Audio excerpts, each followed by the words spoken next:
आपको एक भारत का एक तस्वीर दिखलाना चाहता हूँ कि आज़ाद भारत के बाद ऐसी स्थिति क्यों है। आज़ादी के 70 साल हो गए, इसके बावजूद यहाँ के लोगों की स्थिति जो है वो अब तक दयनीय है। कुछ लोगों की स्थिति बहुत अच्छी है, लेकिन बहुत सारे लोगों की स्थिति बहुत बद से बदतर है।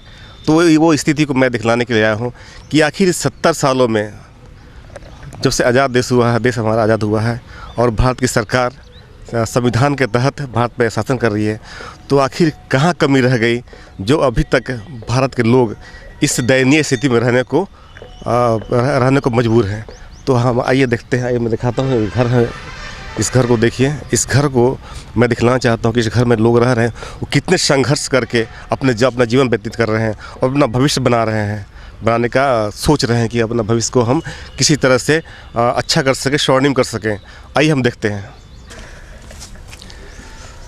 आप देख रहे हैं घर की स्थिति क्या है, कितनी बड़ी बड़ी बिल्डिंग यहाँ पर दिख रही है आपको। ये मजाक की बात नहीं है, ये वास्तविकता है भारत की, और भारत के ऐसे क्षेत्र की जो शहरी क्षेत्र में गिना जाता है। झारखंड का ये शहर है, एक शहर है जहाँ पर का ये घर है, और यहाँ के लोग हम देख रहे हैं, इनसे बात करते हैं हम, और आप देखिएगा, इनसे जानिएगा कि क्या कितनी संघर्ष करके वो इस स्थिति में रह रहे हैं। और यहाँ भी संघर्ष खत्म नहीं हुआ है, यहाँ भी संघर्ष ही कर रहे हैं रहने के लिए। हम उनसे बात करते हैं। ये तो ज़मीन तो है, लगता है सरकारी ज़मीन है, BSL का ज़मीन है, इस पर आप रह रहे हैं। तो यहाँ से जब चाहे वो लोग हटा सकते हैं जी। इसलिए आप लोग मतलब कितने लोग हैं आप लोग यहाँ पर? 7 परिवार है। तो नौकरी करते हैं आप कहीं पर? नहीं। तो क्या कैसे घर चलता है? यही छोटा मोटा कारोबार गुपचुप का।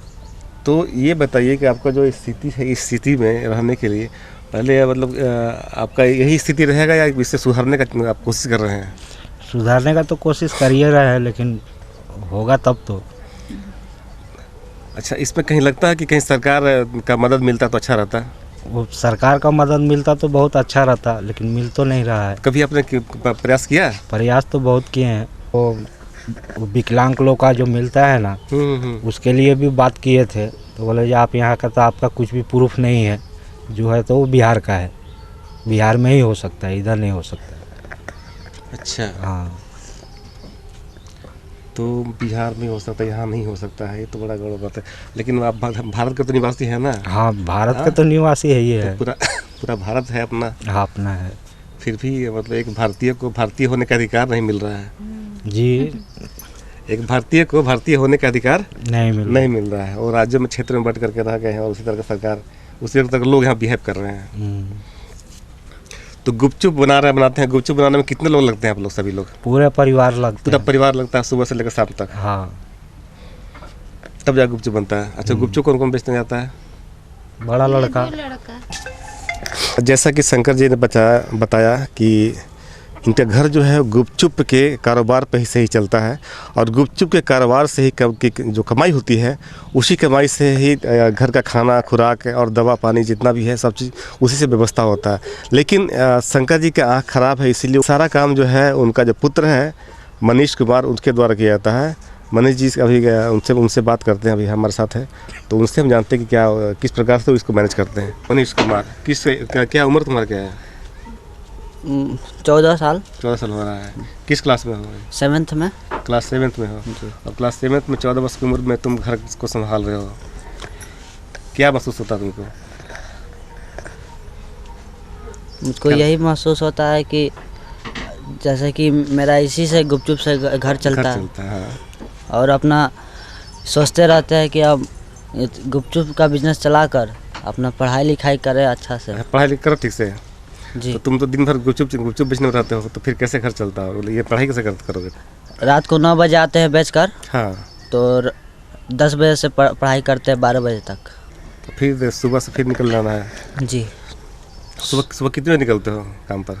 11 बजे। 11 बजे निकलते हो? जी। अच्छा, और सुबह 11 बजे से पहले उठकर अपना ये पढ़ाई लिखाई थोड़ा करता है, थोड़ा पढ़ाई लिखाई कर लेते हैं, और अपना जो बनाना है गुपचुप बना लेते हैं। तैयारी करते हो? अच्छा, इधर नल वगैरह है क्या कहीं पर आपको? नहीं, नल तो नहीं। तो पानी कैसे लाते हो? पानी सुबह उठकर भरने जाते हैं 5 बजे। अच्छा,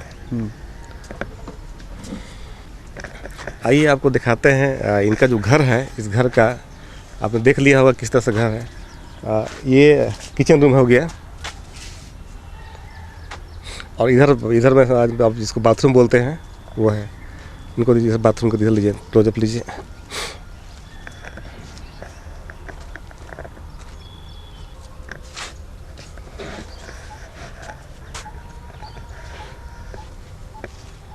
अब जो हम घर में काम करते हैं हमारे ऊपर सब बीतता है करने उरने के। मेहनत तो पड़बे करता है गुपचुप बनाने में। सब परिवार सब मिल के करते हैं, जब सब कर उड़ के देते हैं तो बच्चा 2 पैसा कमा के लाता है तो हमारा घर चलता है। ये सब ठीक है, लेकिन इधर में बच्चा का भविष्य खराब हो रहा है। अगर वो उतना देर पढ़ाई करता तो अच्छा पढ़ सकता था। हस्बैंड का भी हस्बैंड के साथ का भी तबीयत मतलब ठीक नहीं रही है।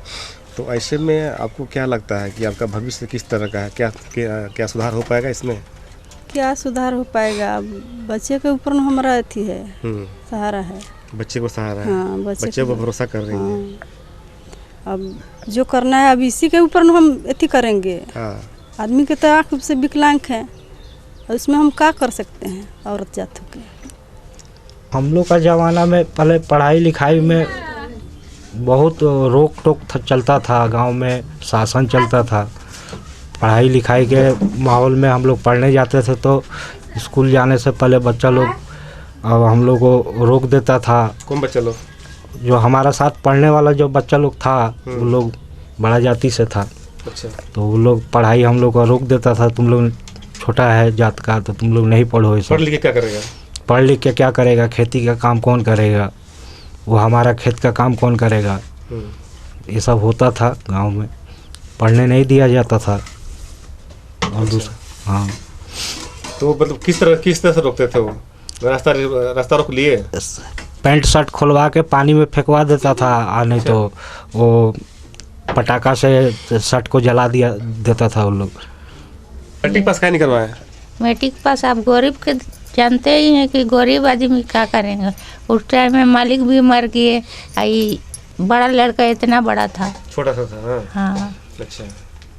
बहुत दिन हो गया है उसी, ये भी बचपना खेला, अपना घूमता फिरता है। परिवार भी उतना नहीं कि अति कर रहा था, ऐसे खट के। तो कोई कभी मतलब कोई किसी तरह का मदद नहीं मिला? सरकारी मदद आपको मिला नहीं है? नहीं, किसी तरह का नहीं? नहीं, कहाँ मदद मिला? कुछ वोट देते हैं ना आप? हाँ, वोट तो देते हैं। वोट देते हैं ना? हाँ। लेकिन सरकार को आप बनाते हैं, लेकिन सरकार की तरफ से कोई मदद?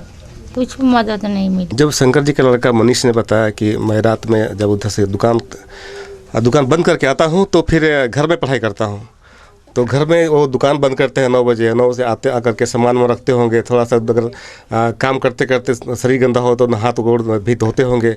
करते करते लगभग 10 बज जाता है। तो हमने सोचा कि रात को 10 बजे इनके पास चलते हैं कि पर क्या करते हैं इनका। तो जब घर आए तो घर की स्थिति जो देखी हमने, वो देखिए कि सही बच्चे एक साथ बैठ करके पढ़ रहे हैं, और पूरा मेहनत पूरा जी लगा के पढ़ रहे हैं, ताकि इनको लगता है कि पढ़ाई से हमको सफलता मिलेगी। और पढ़ाई एक ऐसा मार्ग है जिससे कि हम लोग आगे बढ़ सकते हैं, क्योंकि इनकी पूंजी तो और कुछ है नहीं। पर वहीं पर मिला था, यह स्थान है। एक दोपहर में दूसरी जगह लगाता है और शाम को यहाँ पर, क्योंकि लॉकडाउन है, स्कूल वगैरह है नहीं भी जाना। तो स्कूल जब नहीं जाता है तो दोपहर में भी ये अपना दुकान लगा देता है एक जगह पर। तो जब मैं यहाँ पर मिला था तो मैं इससे पूछा था कि आप किस क्लास में हो, पढ़ते हो कि नहीं पढ़ते हो? पहले तो पूछा कि पढ़ते हो कि नहीं पढ़ते हो? ये बोला कि पढ़ते हैं। पढ़ने के साथ साथ काम करना ये अपने आप में एक अचंभे वाली बात है। पूरा घर का जो बोझ है, उस बोझ को ढोना, पूरे परिवार को चलाना, ये एक अलग मिसाल पैदा करता है। उसके बाद फिर मैंने पूछा कि क्या उम्र तुम्हारा हो रहा है? तो 14 साल। किस क्लास में हो? तो क्लास 7 में।